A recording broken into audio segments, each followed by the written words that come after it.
L'info Des JA. et de la FDSEA 32, 32. y a pas Non. Mieux. Mais qu'est-ce que C'est une vidéo où on parle de nous et en plus c'est fait par nous. Alors regarde.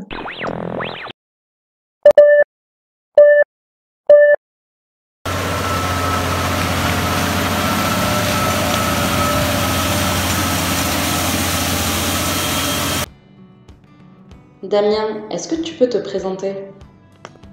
Alors bonjour, je m'appelle Damien Fauve, je suis agriculteur dans le nord du Gers.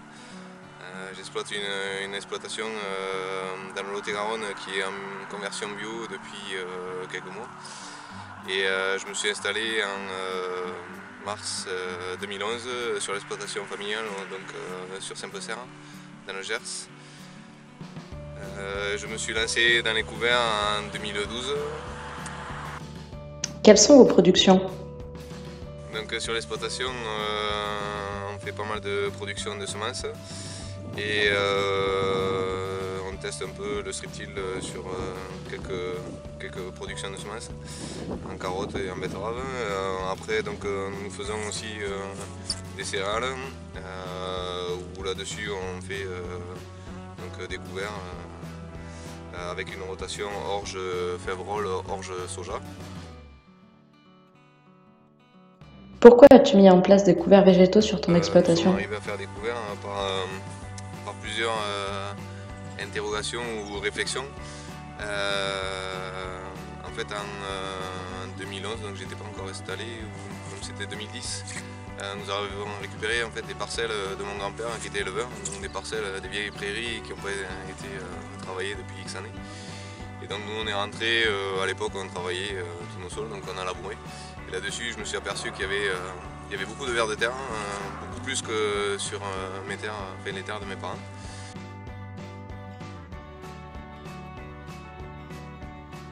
Donc on a continué à exploiter, on y a mis de l'orge et sur ces parcelles d'orge, sur les précédentes prairies, avec 50-60 unités d'azote, on arrivait à avoir des orges versées.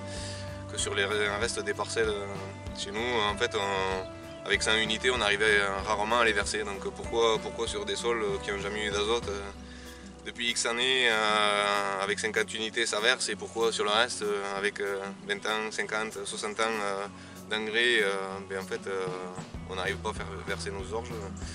Ça, c'était une interrogation supplémentaire.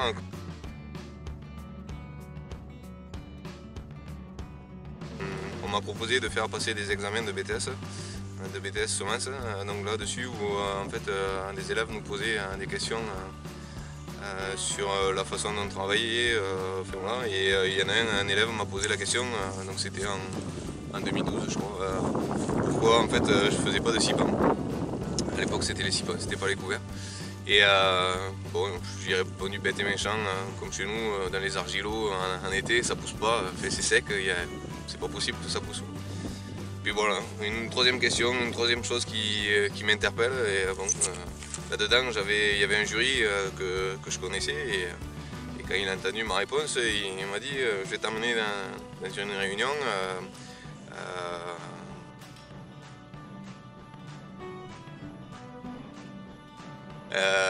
Donc en fait, j'ai fait la rencontre de plusieurs agriculteurs lors d'une réunion, et dont un m'a fait la réflexion. Donc on était au mois de mars, mars-avril, où l'orge en fait est en pleine période de talage. Il me fait la réflexion, pourquoi tu ne sèmerais pas une luzerne à cette époque-là, et comme ça tu pourras avoir un couvert pour l'été. J'ai dit c'est pas bête. Donc je suis rentré, j'ai trouvé de la luzerne et j'ai implanté ça directement avec un vieux semoir tout simple, un vieux nodé. Donc j'ai semé ma luzerne dans l'orge. Et donc on a récolté l'orge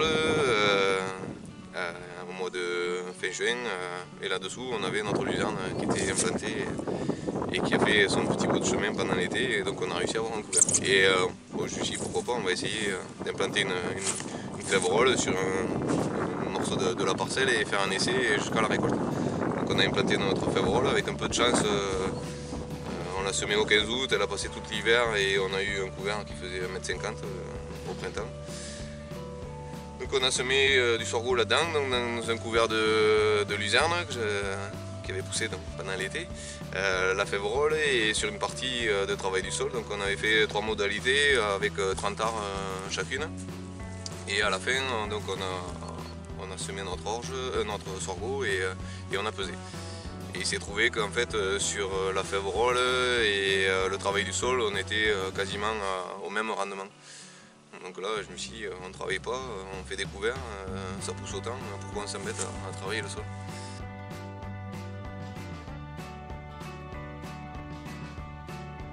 Quels sont les avantages à cette pratique? Diminution de temps de travail, d'usure, d'outils, diminution de gazole. On arrive à implanter de la févrole avec entre 40 et 50 litres hectare entre couverts compris et récolte, en fait, tout ce qu'on peut y faire. Donc aujourd'hui, avec la remontée du gazole, je pense que ça devient de plus en plus intéressant. Économie d'intrants par les couverts, comme je vous ai expliqué, on diminue, on n'a plus de désherbant donc sur notre févrole, on arrive à passer avec des coûts de production bien moindres qu'en traditionnel. Donc on peut aller valoriser des cultures qui n'étaient pas forcément intéressantes en conventionnel, enfin en travail traditionnel on va dire, et qu'on peut se permettre aujourd'hui. Et à la parcelle? Aujourd'hui je commence à voir une évolution sur mes premières parcelles. On commence à voir vraiment beaucoup de vers de terre qui font un travail énorme. Une décomposition de mes couverts qui se fait un peu plus rapidement qu'auparavant. La matière organique qui commence à augmenter,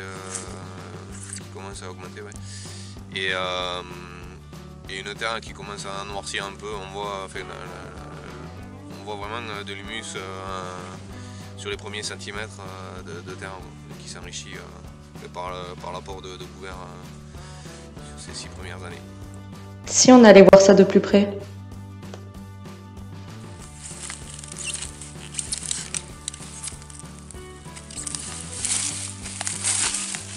On peut voir nos vers de terre qui travaillent le sol. La matière, l'orge donc qui a été récoltée où on a implanté donc notre couvert de sorgho. Après on peut voir toutes les petites racines de notre couvert qui a fait son boulot d'éclater le sol. On voit bien les vers de terre qui travaillent, la porosité en fait, du sol par les trous, les racines du sorgho. En fait on arrive à avoir un sol ferme mais poreux. Et donc là-dessus en termes d'érosion, en fait par les champignons qui se développent dans le sol, on arrive à avoir une tenue du sol quoi, et donc pas d'érosion, et par la couverture donc des couverts, le fait d'avoir des racines, en fait ces racines là elles servent à éclater le sol, le travailler, et quand en fait elles viennent à se dégrader, ces racines elles laissent en fait une porosité qui permet aux autres cultures de s'implanter par la suite par derrière, et en fait au fur et à mesure on risque d'avoir un sol de plus en plus profond. On remonte tous les éléments en fait, à la surface du sol, les oligo-éléments, l'azote. Et donc voilà, donc en fait, là on voit bien en fait, toute la matière qui a été décomposée, en fait, un couvert sûrement qui a été décomposé par un ver de terre et qui en fait vient enrichir en fait, la cavité du ver de terre. Et par ces cavités, on peut, en fait, l'eau quand il pleut, on est embêté, regardez, un gros trou de ver de terre, celui-là était énorme. Donc par ces trous-là, en fait, quand il pleut, l'eau c'est une éponge, en fait, il va pomper l'eau très facilement, parce qu'il y a un échange air-eau qui se fait totalement, et donc en fait, on arrive à capter beaucoup plus d'eau, avoir une RFU un peu plus importante, et donc aujourd'hui on est embêté par la sécheresse, le manque d'eau, et je pense que ça peut être un avantage d'avoir des sols plus riches en réserve utile. Et le paillage qu'on a aujourd'hui comme ça, là, avant que le soleil vienne y taper dedans et réchauffer notre sol et faire évaporer de l'eau, il va nous falloir un certain temps. Y a-t-il des inconvénients? Il y en a par le fait pas savoir au début sur quel couvert partir. Enfin voilà, comme je vous disais au début, c'était d'être accompagné. Donc ça au début, si on n'est pas accompagné, ça peut être un inconvénient. Parce qu'on peut vite faire des erreurs. Bon, certes, les erreurs nous servent de leçons et à apprendre aussi. De toute façon, aujourd'hui, pour aller dans ce milieu-là et évoluer là-dedans, je pense qu'il faut faire des erreurs et pour progresser, il y a tellement de choses à essayer que des fois ça arrive de se tromper. Les inconvénients, c'est des mauvaises dates de semis où en fait les premières années en fait les couverts on les a implantés trop tôt, c'était fin septembre, même mi-septembre des fois. Et il s'avérait que la févrole n'arrivait pas à terme jusqu'au printemps et on attrapait de la maladie, donc on n'arrivait pas à avoir la biomasse qu'on espérait. Donc là on a modifié ça par un décalage de date vers le 15 octobre. Après cette année c'est avoir un couvert très important et ne pas arriver à semer en temps et en heure dans la période de beau temps et donc se retrouver avec de la pluie et avec un sol qui ne sèche plus trop, donc arriver à faire du travail pas dans de bonnes conditions. Quels couverts utilises-tu actuellement et comment sont-ils insérés dans ta rotation? Donc en fait on fait en culture de l'orge, orge févrole, orge soja. Ça c'est on va dire ma rotation type.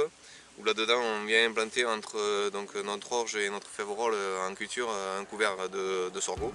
Un sorgho type sucrier, fourragé, qui fait pas mal de biomasse, qui est plutôt en monotige et qui monte assez haut dans les 3 mètres, 3 mètres 50 voire plus même à des endroits. Donc en fait on a fait donc orge févrole en culture. Derrière la févrole, pour y implanter un orge, on fait un couvert de tournesol, soja, févrole, gesse, un peu ce qu'on trouve sur l'exploitation. Bon, la gesse, on se la produit. Et là-dedans, on y implante un orge, un orge en semence, on fait que de l'orge en semence. Et après donc, cette orge, on revient implanter donc, un sorgho, couvert de sorgho, couvert de févrole et un soja. Et quel matériel utilises-tu? En termes de matériel, aujourd'hui, en fait, on a débuté avec le matériel qui était sur l'exploitation. On avait un monograine maximum pour le nommer, où on a débuté avec ça pour implanter des couverts, on s'est débrouillé avec ça. Bon, certes, c'est vrai que j'avais l'RTK à l'époque, qui m'a bien rendu service, on va dire. On a débuté avec ça, on s'est fait la main petit à petit, on s'est décompacté le cerveau, on va dire. Et on est arrivé à s'acheter un petit Gaspardo 4 mètres, pas trop cher, pour aller avancer sur les couverts, les implantations dans des végétations un peu plus importantes. On a avancé avec ça quelques années. Et une fois que j'étais sûr et certain, serein dans ma tête, on va dire, on a investi dans un saumon un peu plus équipé, avec plusieurs trémies, vraiment typé semi-direct, pour passer dans des gros couverts ou tout type de couverts. Mais je pense qu'aujourd'hui, si on veut, on peut trouver des solutions à moindre coût. Il y en a qui se font des saumons radans avec des cultivateurs. Le matériel n'est pas un frein au départ, je pense, pour aller dans cette direction découverte. Quel conseil donnerais-tu à un non-initié?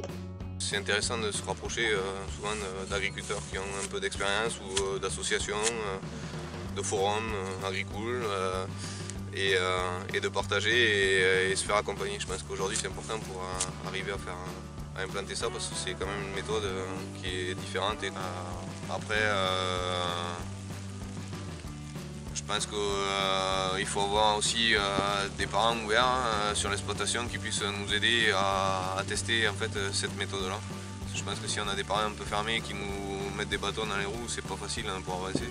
C'est vrai que j'ai eu la chance d'avoir mon père assez ouvert là-dessus et qui aujourd'hui m'aide même sur modification de semoirs ou de couverts, me dire il faudrait faire ça, j'ai vu ça ou quoi que ce soit, et donc c'est intéressant et ça nous motive encore plus. Et après il n'y a pas lui il a une meilleure terre, lui c'est mieux ou quoi que ce soit, c'est une fois qu'on a compris comment le système découvert et le système du sol, comment il fonctionnait, je pense qu'il n'y a pas de terre, mauvaise terre ou bonne terre où on peut réussir ou pas réussir. En fait c'est à nous d'adapter suivant notre sol, nos cultures qu'on aime, nos couverts, notre matériel, et on peut faire des choses quand même.